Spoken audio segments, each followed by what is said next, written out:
Big Room. Oh anana lobi. Oh ya Kolanda mibeko na ngata préféré na ndo ya famille politique na ye, kombo na ye Big Room. État de droit et ça kosala. Yo ba kosala. Ba kosala pe. Yo ba kosala pe. Oh état de droit kosala. Yo ba kosala yo. Il y a indépendance. Pona nini mboka ya biso ekufi. Mboka ekufi pona moyibi.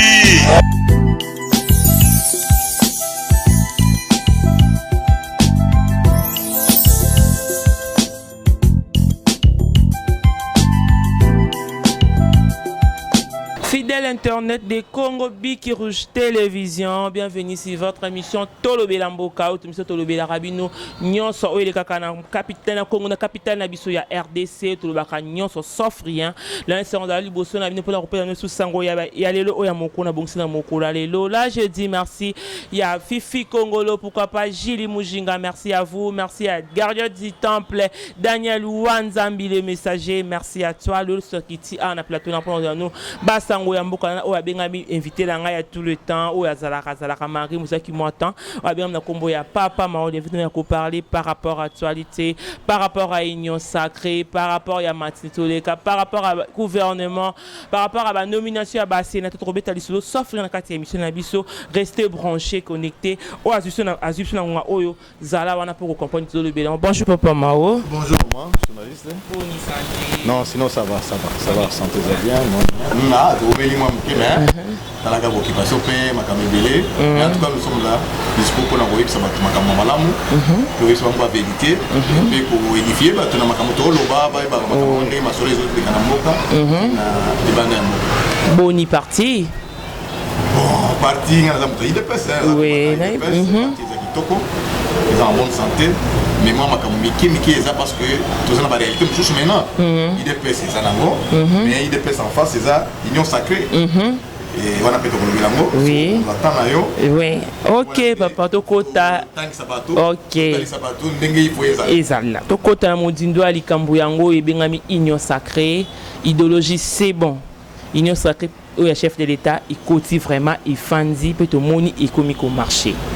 Union sacrée IDPS, to éviter union sacrée IDPS, union sacrée et comme la IDPS ou bien IDPS, à comme la union sacrée. On habite au Kolobani pour la Likambo. Ah, il faut te le bélango, hein? Oui, il faut le bélango. Tu le vérité, non? Oui, vérité. Non, non, vérité. Moutazate. Donc, tu es obligé de le bas. Vérité, parce que Imbo Kabana pour sa vérité. Oui. À la radio TVP à la Ligaka. Vérité, oui. Maman, union sacrée, ils ont ébalé. Mais au départ, ils ont vision. Vous savez, au départ, ils ont vision. Vision à Mokozamboka. Il y a le président de la République, Félix Antoine Tshisekedi. Vision, on a réponse à la population congolaise. Vision, union sacrée, réponse à la bana Mboka ya Congo. Na obando ko poser ba point d'interrogation et belé na mituna bango akolongwa ndenge nini bato ba okende ndenge nini Congo ekobonga ndenge nini schéma nango conclusion nango réponse on epesi na nini na vision. Donc il faut une vision oizo globalisante na ko na marque wana ezo sakisa nyonso pour comme un objectif na temps réel pour ngongeza mingi ti.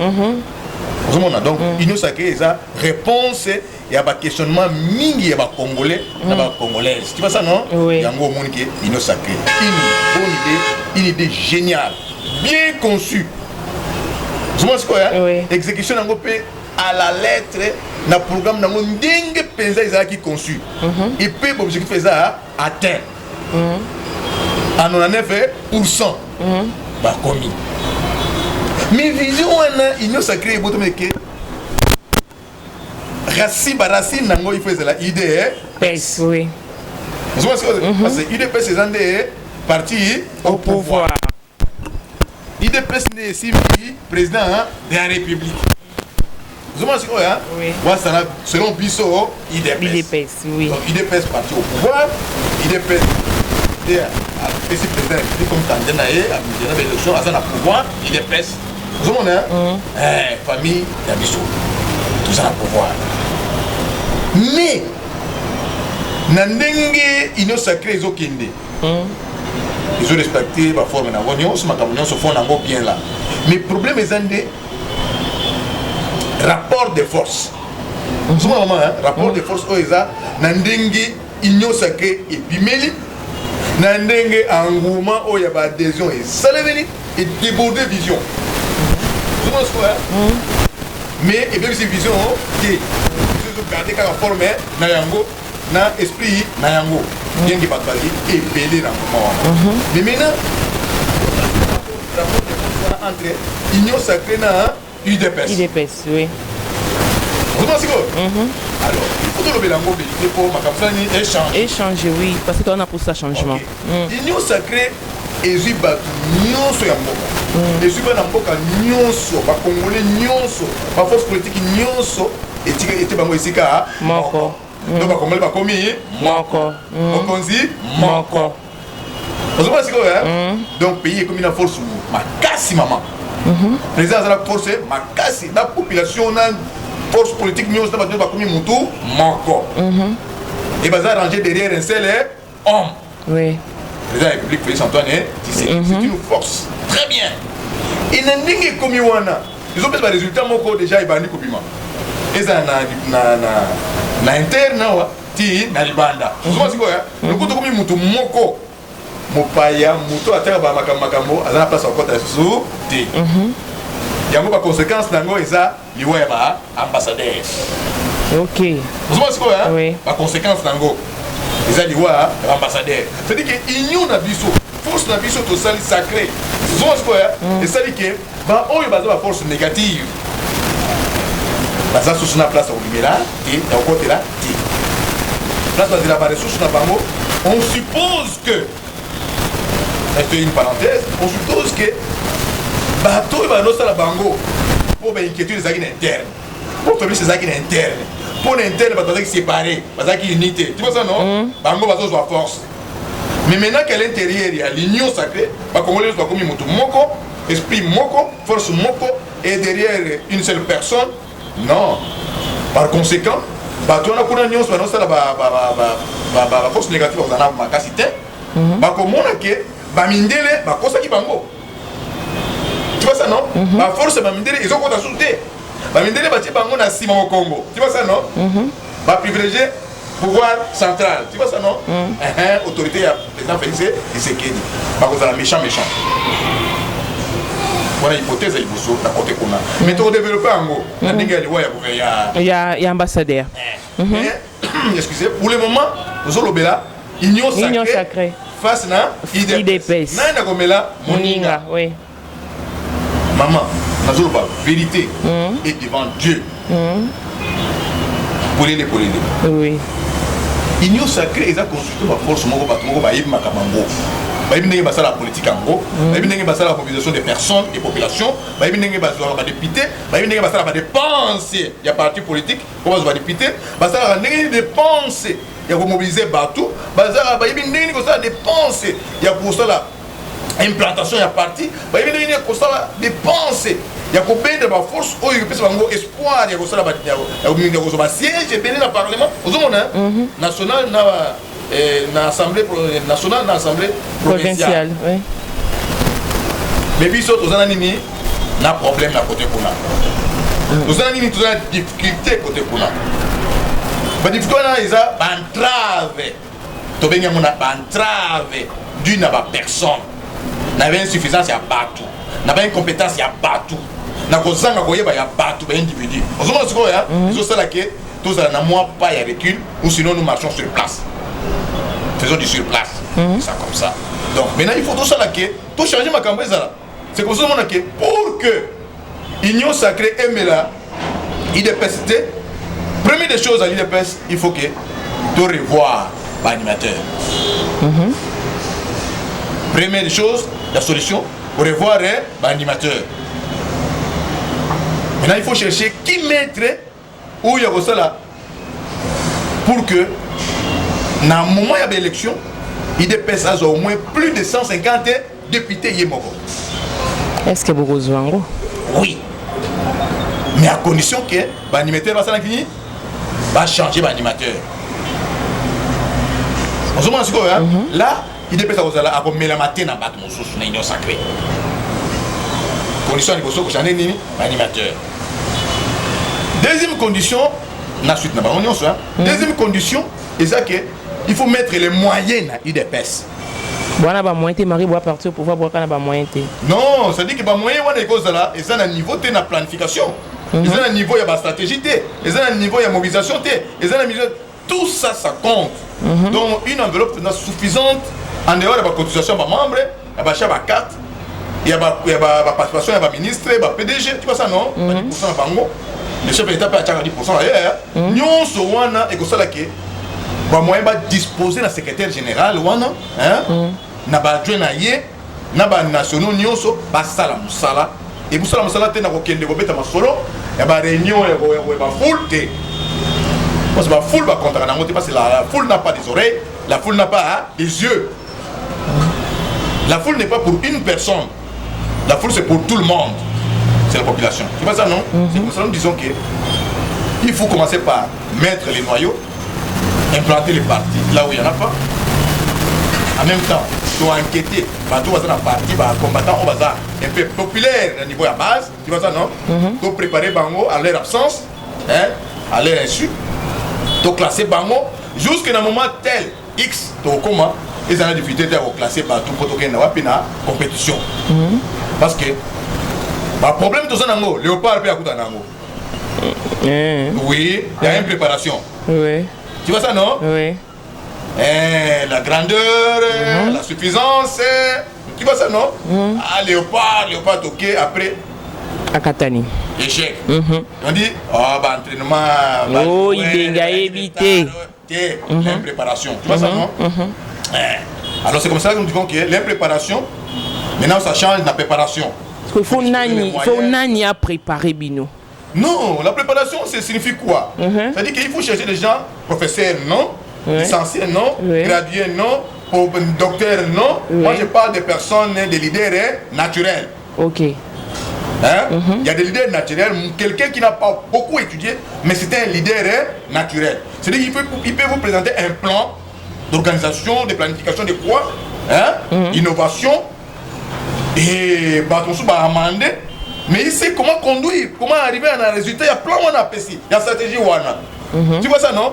C'est un bon leader, c'est un leader naturel. Mais vous avez déjà un leader, non? IDPS. Bon, leader, oui. Mais leadership naturel, oui, c'est un leader naturel. Oui, Azaki, il y a un parti prité, c'est ça, non? Oui. On a géré correctement pour avoir un objectif sans compter la Libounaye, sans compter l'Anzalanaye, sans compter l'entourage et intérêt. Oui. Avec une mission moyenne sur le terrain, résultat. Oui. Vous savez quoi? Il y a un moment où on a un leader naturel comme Kondo et Tchene qui s'est dit. C'est un leader naturel. Donc s'il a les moyens, il a un objectif aussi. Et tous ces moyens-là, il faut pésamment, il faut qu'il n'y ait pas de terrain, il faut qu'il n'y ait pas de pour atteindre l'objectif. Vous savez quoi? Mais un réactionnaire, un agitateur politique, ce qu'on peut essayer de moyen, ce qu'on peut essayer tout, comme il n'est pas leader naturel, comme il n'est pas un meneur naturel, comme il n'a pas de suffisance, non, il va acheter des maisons, il va se taper les moyens, tu vois ça, non? Mais après l'objectif ne sera pas à atteindre. L'union sacrée va avaler l'IDPS. Parce que l'union sacrée, c'est un leader à Makassi, c'est un politicien, c'est un mire. Oh, tu as vu qu'il y a un esprit, c'est un pinda politique, non? Mais c'est comme une IDPS, malgré que oui. 38 ans d'élite, tu as vu qu'il y a expérience des alliés, mais union sacrée, on est mélangé bateau qui doit s'engager, qui est PSP, à Lucas à la place imposée. Bon, c'est pour ça que j'ai dit maman. Ouais. Union sacrée, oui. On dit que on a battu toi, on a ma solo. Oui. Il y a des disposer ma camunion pour voir comment l'objectif na bango. Et puis il y a un objectif na bango, va maintenir ba quota na bango en assemblée nationale. Oui.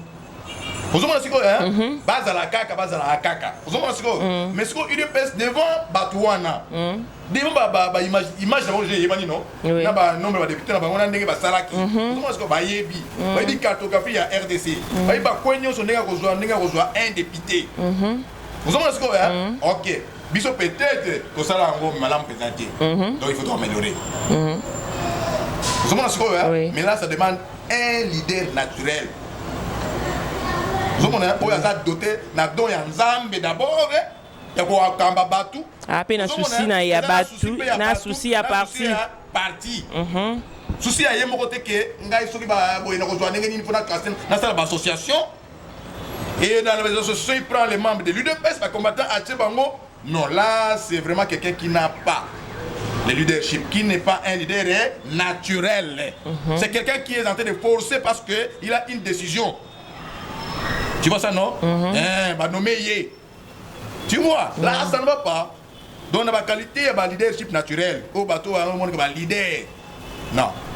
Il faut enlever d'abord les personnes. Animateur, alors maintenant, problème est ça, président Makas, c'est que 2023, ce qui est élection est allé. Oui. Vous savez ce qu'on a? Mais les bisous n'a pas de démographe, on a démographe, à part droit, on a pas te poser question. Ce qui est élection est dimanche prochain, pas 2023. Ce qui est élection est dimanche prochain.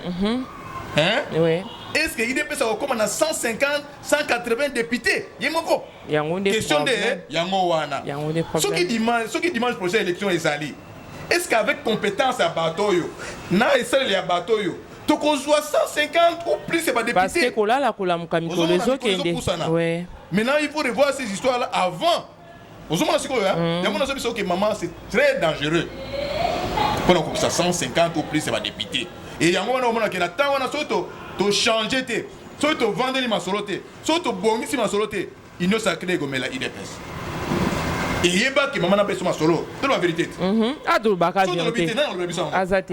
C'est-à-dire que na union sacré ndenge zawana et mon a dit que président a candidat indépendant. Tout le monde tout combattant tout la vérité. Nandeni na candidat indépendant. Nandeni papa mao. C'est-à-dire que tu as la congrès na IDPS soutien pour le président de la République nani candidat ya IDPS. Parce que ça, admettons, semblerait que l'Union sacrée comme plateforme électorale. Oh. Oui. Non, non, non, non, non,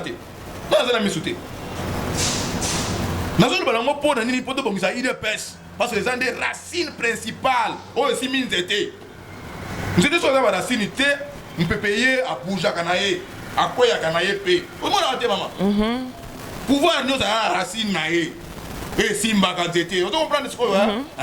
Bisous, ils ont IDPS parti au pouvoir. Mais totalement, ma caméra, les gars, il faut le mot. Sauf le bété, dans le blé, dans le bien. Donc, c'est comme ça tout le baquet. Bon, Abisso, ça c'est analyse personnellement. Oui. Je vois que c'est probable que le chef de l'État soit un candidat, soit candidat indépendant. Et sur un candidat indépendant, c'est-à-dire que soit comme ici, Union sacrée, plateforme électorale. Vous savez ce que c'est? La Congolais soit Sagani, non? Oui. Donc, combien de nations vous non? Oui, oui. Biso nous sommes dans le nom de candidat Biso. Ça va, non? Oui. Comme candidat indépendant. Non, le Belango. Comme candidat indépendant, supposons. Supposons, oui. Vous savez ce que c'est? C'est-à-dire que Biso, il dépasse, tu reçois pas photo, oui, il n'a pas de rôle, non? Oui. Donc, candidat, il dépasse, député, il reçoit photo à la présidente Félix. C'est ça, entier. Oui. Moi, je suis ensemble pour nous. Président Félix. APDC allié. Vas-y, photo président Félix. Mais différence, c'est que vous avez un bango et que vous avez en dehors du président Félix. Tu as une photo de Kondo et Tshisekedi. Pour bango, tu as une photo de Kondo et Tshisekedi. Vous avez une photo de Kondo Tshisekedi, tu as coin photo de Félix Tshisekedi, tu as une photo de Mouto Aza candidat. Candidat Nabino, oui. Voilà la différence, c'est ça la niche sacrée na IDPS. Oh, na kawana ke président Aza candidat nani unique ou bien candidat indépendant, il y a union sacrée. Oui. Et pas si nango ezake président akolakisa na population te bakanda IDPS que non asimi bino boye na province moko a télémisi tala candidat IDPS ya usbeni ngai moya la kiseza te oyo nga nazomonela akotelemisa na biso susu batu te mpo akozala ye 85-86%. mais akozala na impossibilité ya kotelemisa candidat député ya province tele ya IDPS mpo aza candidat indépendant mpo aza candidat ya union sacré soki ekomaki ke union sacré aza na candidat moko epe aza candidat ya union sacrée. Tu vois ça, non? Et comme une plateforme peut-être. Tu vois? C'est dans ce sens que je suis en train d'analyser des histoires. Alors à ce moment-là, il y a des positions qui sont dans le monde, ko danger nyo surtout ezo papa ma oyozo mona yango liboso oyozo mona yango oyo ko sala ni po danger o surtout yati. Bon danger ezo pesa pasi pour nini bato batanga kate. Mikanda ba proposition bato ba pesa ka bato. Ozomona siko ya ba réflexion bato ba pesa ka bato batanga na bango te bazana bolembu moko mama. Ya ko sakana te. Ata lettre a pambo yo tindi ka mo réflexion akotanga te. Azokoka te. Oui. Ozomona siko administration exacte et nous exacte ozomona siko ya secrétariat exacte même ba pamba pona ko tchaba lettre circulaire le bito za la boyer le bito programme télé et ça nango te à part ka ba bambi ba che nani nécrologique bon si l'administration ne fonctionne pas comment on peut croire que bateau yo ba ko pesa biso plus de 150 c'est ça le problème et belé à partir monene en plus parti au pouvoir boza difficulté otanga boye bandeni message moins important ce qui est commis boye bango ndenge nini ce qui danger zoya boza l'informer ndenge nini monité que bozoye banate boza parti au pouvoir to boza fa en opposition en photo rolo ba pour faire changement pona ndenge to za boye soki to sali makasité na ndenge to lobela boye c'est que union sacrée a comme là oui et ce qu'a meli biso résultat il faut compter 12 à 13 14 15 excusez-moi la vérité parce que tout le monde ignore tout. Tout le monde est en plein sommeil politique. On ne peut pas compter sur les autres. Tu vois ça, non? Il faut compter sur soi-même. Nous sommes dans le bagage. Ça la cordelette, hein? Comment il connaît balokaka? Oui. Singa misa non? Oui. Au set en gobo non? Oui. Pour lingama. Lingama. Ça la on a likola mutu te. Basala on a likola yo moko. Ka likola mutako lemba na ye. Oui oloba non mon cher na lembi na ngai. Oui. Ozomona siko basala on a likola yo moko. Na force na yo moko. Na stratégie na yo moko. Na modèle na yo moko. Na likola yo. Ozomona siko. Mais siko yo. Non. Il faut compter pour na batou. T. Tous à l'ensemble oui, mais en tout cas moi je suis fort. To beta ka tolo toujours. Ozomona siko ya. Ya mo de lobike. On a union sacrée et simila. Zomona et ça nous na ndenge président Azwati yango banda bano lobana ye. Ay albaki déboulonnement. Ezaki déjà schéma ezwama. Ko bango bazali ba ruse, na biloko pas mal na politique té. Ye a sali bango méthode. Zomona siko ya politique ni colo. En tout cas, il c'est une grande machine. Aujourd'hui, tala di futa et ça mis à politique. Zomona siko ya à confondre n'a pas soi-disant opposant. Nabato FCC a confondu et déjà ba kei ba panzani politiquement ba s'effacer et ba en mort politique. Vous avez ce quoi hein? Ya bato. Na ba parti politique na ba ni bani. Vous avez ce quoi hein? La stratégie wana. Siko biso siko yo to sala ni. Il faut to lo bato pesa explication OK. IDPS il faut azala force moko azana influence na union sacrée. Force moko il faut azala bien représenter. Tu vois ça non? Oui. Force moko il faut être la puissante parce que union sacrée batona il faut pas banga IDPS na koloba batu te ozomona na ko chola batu te na ko finga peut-être te excusez-moi le terme na ko chola te mais plutôt na musala bango ba mona parce que IDPS a gagné terrain IDPS a pandi fief na ngai tu vois ça non so ba mona que IDPS a pandi fief na ngai a pandi côté na ngai a pandi province na ngai là ils auront peur de nous. Mais sinon, avec des gens ici, des animateurs ici, non. Moi, je suis ferme et je condamne. Et je préfère la position que la contribution que chef de l'État, n'enga sali union sacrée, n'enga sali plan, aya pe na consultation na parti. To pe ça pe ma kanisi, to changer ma kambu et pe parti na biso yo. Eza héritier na biso, eza patrimoine national. IDPS et ça la mosala nango. mpe etikala na pouvoir na ndenge ya démocratie éternellement ozomona sikoyo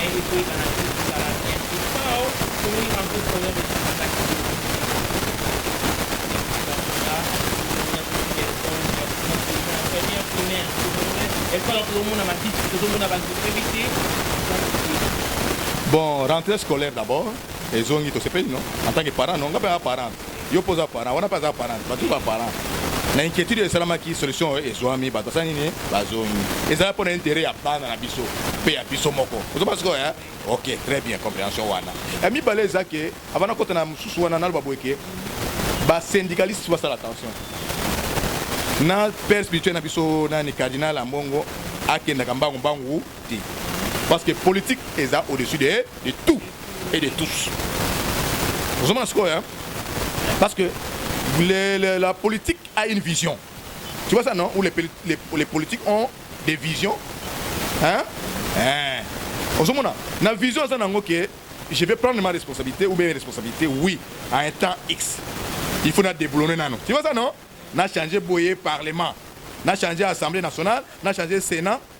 Vraiment toke na boy puisque ba handicap eza uta tel ozomona ba loi ba sala ba ndenge ba sala makambo na bango nyonso ba subasma nango eza mibeko il faut to bomango il faut assembler il faut c'est le gouvernement moko to sala bo ndenge to sali union sakene pa nani et sali ni soke ko panzana ya FCC tu vois ça non tout ça ça fait que to comme na temps oyo ke gratuité à enseignement et que ça soit problème mais pour la nini ma place c'est un problème ça nini ekei mais bato bazo comprendre en côté bazo anticiper biloko pour na opesa président passi pour na la compte gratuité bazo préparer ba grève moko extraordinaire qui après Noël rentrée bon wana ils ont makanisi na ngai non ngazo kanisa na makanisi na ngai ndenge na supposé oh to ko sala ba marche boy ba ko tanga te tu vois ça non kuna pe cardinal azima loba non il faut ba école catholique non soit fouta motivation des parents ba $400 des zongi ba $300 des zongi tout ça c'est contre la gratuité contre la constitution contre les chefs de l'état na vision na ye ozoma sikoya na nyonso wana covid pe ayo ba non ngana za wana covid atelemisi nini mi atelemisi ba makanisi ya mabe ya bato covid atelemisi yango ozoma sikoya covid atelemisi yango aujourd'hui Covid ekiti courbe nango ekiti yango mona speta azongi mais na ta oyo basengaki bambonga bato na cardinal est-ce que bambongo wana bakozongisa po bana batangi te tolanda image tomona oyo balakisaki biso mpona Willy Bakonga total 6e yango kuna yango au tableau à 5e. 6e de quoi. Ça me ça kubanda quand on bana kubanda. Ah OK. Ma ba pesant 6e. Ah au tableau à 6e. 6e primaire. Toi kama ndako ya bureau. Oh kuna ndako ya bureau. Ya directeur. Ah OK. Ah toza na Bukakia non? Bukakia. Ah OK. Sikoyo nani WC zapi toilette bo ba classe école bandi mukumbula ni oh kaka mbilo ai ba mbote oh kombe école ni Willy Bakonga oya ministre oya école à l'état à l'état kombe école ni Bakonga. Comment on peut école Willy Bakonga? Ah, toi na mboka ni. Bukakia.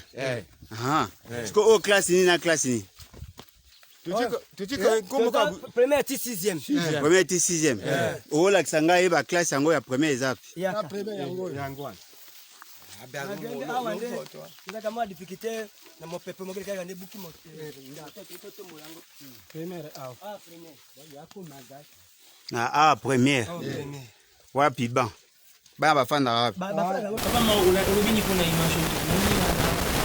eza commentaire ya kokende kopatapata te koluka koimagine te eza simple ke l'initiateur ya bekolo wana soki eza réel il faut la poursuivre na justice ozomona sikoyo asexplike kuna akende kopesa ba moyen de défense na ye parce que biso no toyebi te que école et bandaka na procédure ezalaka il faut arrêter la création nango ba créer école ozomona après mais oyo école on a problème tout ça nango ya mboka ya finance ozanango muta ke ngo bana école et belé pour recruter ba enseignant c'est que c'était mauvais c'est que c'était un anti c'est que c'était quelqu'un qui est contre la gratuité. On cherche les moyens, lui augmente l'effectif. C'est qu'il y a un problème dans Moutouana. Et Ndengi Makambasala qui non. Na oyo ba école azo sala boy. Ce que c'est à solo. Si vous vérifiez ba arrêter nango ils ba vrai ba arrêter. Mais je ne crois pas que ça va vrai ba arrêter. Si vous vérifiez que ba nouvelle unité na bango wana po école ba arrêter mité ya go engager ba enseignant. Si vous avez une nouvelle unité, total va date nango, nandenge bazo futa mbongo, et continue à budget mbalamoko, bate ango, ba pesi ba nouvelle unité wana mbongo. Non, c'est que il y a quelque chose qui ne va pas. Il faut moutouana za la poursuivre na nini na justice. Ok, vraiment to komi ko to ya rasima yango parce que TV za munga to komi ko shite question kiza. To mola ki pena te radio avec la ligne. Ni Joseph Kabila, là il est fouillé, il est pas kangié et boy. Va to la mutu lobby, reste sur la. Bon, ngana lobaki il faut azom. Asale malama. Mais malama na azoni pona tete. Wana to solango sima na émission koya. Na websa bino vérité pourquoi azongi nana sali ke azonga. Po biso ba congolais problème na biso ezake. Ata lelo azana na babenga na l'agonie. To ko sala prière na ba pasteur nyonso akufate. Po il a affaire avec les Congolais. Ils ont battu na Congo, c'est la maman na bisayo. Ils ont battu na Congo bazana droit liwate. Ata vraiment ils aliwa izoya. To sambela abika alamuka. Pour il faut Congolais à mona. Congolais à lobelaye, Congolais à jugé. Non, il y a pas tout pays sali. Oh, pas ça il n'a c'est na likolo pe agria kango. Ozoma siko ya. Donc il y a un moment que pour les Congolais il fallait pas accueillir.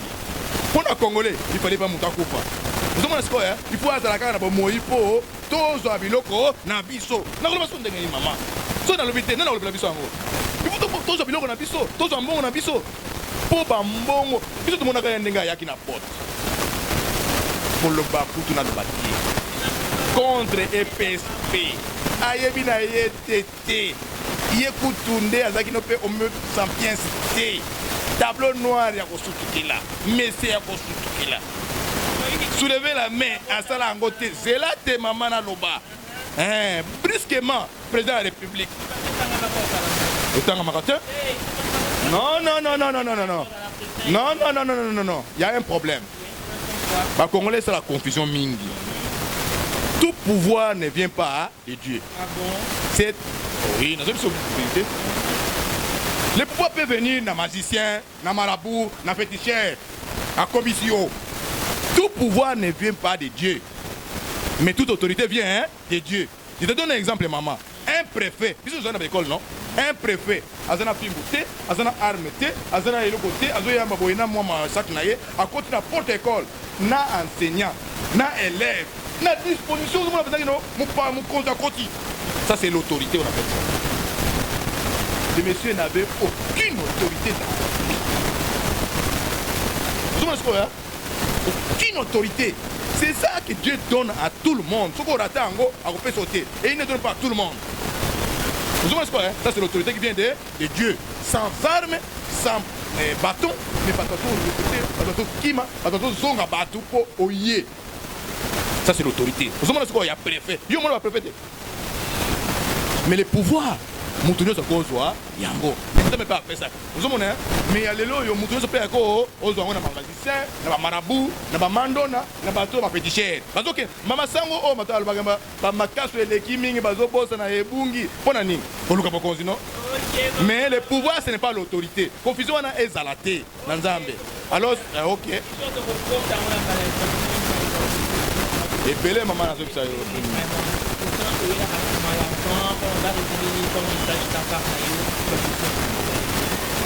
Bon, pour l'allélo, tobi ke na nyonso na lutulobi malamu ezaki union sacrée eza lengomba ya ba congolais. nazomona sikoyo bacongolais nyonso na bacongolaise baza bato ya union sacré adhésion massive nazomona sikoyo emonani baforce politique nyonso ya congo adhésion massive emonani donc tokomi motu moko bokonzi moko papa moko donc soki tokomi bongo epuis to force na mboka nazomona sikoyo population na baforce politique na président Félix Antoine Tshisekedi soki tokomi bongo ndenge tokomi bongo oyo batungisa biso baza na pouvoir lisusu te na biso bakobanga biso bakokima biso bakorespecte biso bakozongisa biso dignité na biso e tobandi komona yango ozomona sikoyo yango esalaki na biso ke parmi baliwa ya batu oyo nde baambassadeur wana eza ke Congo ekomi uni eluka désordre te entre biso na bango kuna bon omoni liwa ya motu eza baargument ebele eza baopinion ebele ozomona sikoyo so babeti yo masasi bato wana baza dessus na bato kosa pembe batiki biso bakomi kuna ndoko ya azoyawa seke aye peut-être kobebisa biso cope na biso seke ayawa aye mpona kofile biso seke ayawa mpona kobebisa biso ayewa mpo azwa biloko azwaka chaque fois mais biso tala difficulté osala yango moto nyonso koleka awa bapesi bango ordre na bato na bango soki omoni moto apembe boye aye longola deuxième chose na ndenge bakomi faiblesse ndenge nakomi biso komi eni bakoluka moyen nyonso ke batia président pouvoir en place na difficulté selon bango bayebi teke toza ensemble moto akokosa bato aza te otoba tikoya topoma mondele oyo mpo na mboka koyeba boye mondele ambassadeur ekozonga sango wapi etia conflit entre bamindele na pouvoir politique mais na ka oyo ezosimba te ezokole te ok papa de la fin ni de loin ni de près ozoba sikoya mpona nini po toza bacongolais tokomi uni contre bato bazali contre biso ozomona sikoya ta pour nini changement pour le peuple d'abord c'est pas ça la vision du chef d'État yango wana esalaki tozala esika moko bacongolais bazala esika moko ya mibale ezali ke mpo na kote ya idps na oyo tokoretenir ke président mpe asala consultation aya kotala mpe famille na ye ata okomi mokonzi kindeko na famille bayinaka yango te batala yango mpe na mosika te moto nyonso azala na ndeko na ye même jésus krist azalaki na baoncle na ye na bafrère na ye ozomona sikoyo aye mpe na famille na biso na ndenge ya famille ndeko atalisi biso ke voilà tokosala boye tosala boye ozomona sikoyo kaka ye nde moto akosala changement oyo po tokolobela bainquiétude na biso ngai pamba te na bacombatant nyonso baza inquiet na makambo ebele mena lobanga na télévision eza te ye nde kaka moto aza koloba tozela politique ya pourriture te mama politique ya pourriture des choses esalaka malamu te tozela te eloko ekoma na kopola ekende te toganye temps et puis tofaire face ya troisième moment tosala ndenge nini tokosala pour que union sacrée wana ezala ya idps eza baracine ya idps ozomona sikoyo idps amela union sacrée idps acommande union sacrée idps nde adirige union sacrée idps nde aconduire bango ozomona sikoyo batosa mpe idps mpe bokotosa président ozomona sikoyo yango tolingi ke ezala bongo ok pa mao mot de la fin donc bana mboka nyonso tosala popesa confiance na chef de l'état Félix Antoine Tshisekedi so topesa confiance ngai naza nelika ke entendele confiance wana akozongisela biso yango ya liboso tomoni gratuité eza généralisé c'est pas ça non moto nyonso amoni ke aza na bonne volonté politique wana ya kosala kochange mboka mpe ya kosalisa congolais ozomona sikoyo na yango esenge ke congolais nyonso il faut apesa ye confiance parce que attendez-les na ba acte ozomona azongisa confiance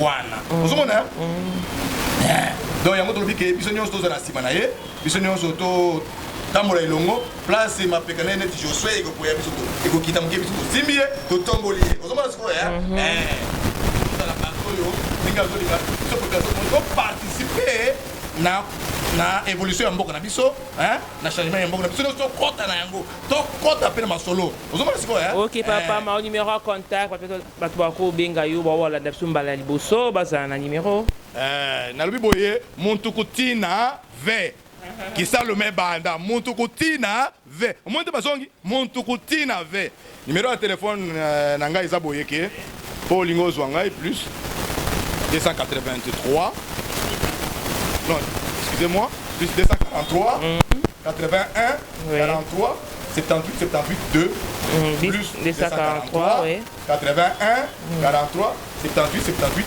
2. Moutoko tina ve. Le pas payer qui commenter. Tina ve. bigurumi oyo wana nalobi oyo akolanda mibeko na ngati ya prefera na ndo ya famille politike na ye kombo na ye biguru état de droit eza kosala yo bakoswa yo mpe yo bakoswa yo surtout yo ya indépendance mpona nini mboka ya biso ekufi mboka ekufi mpona moyibi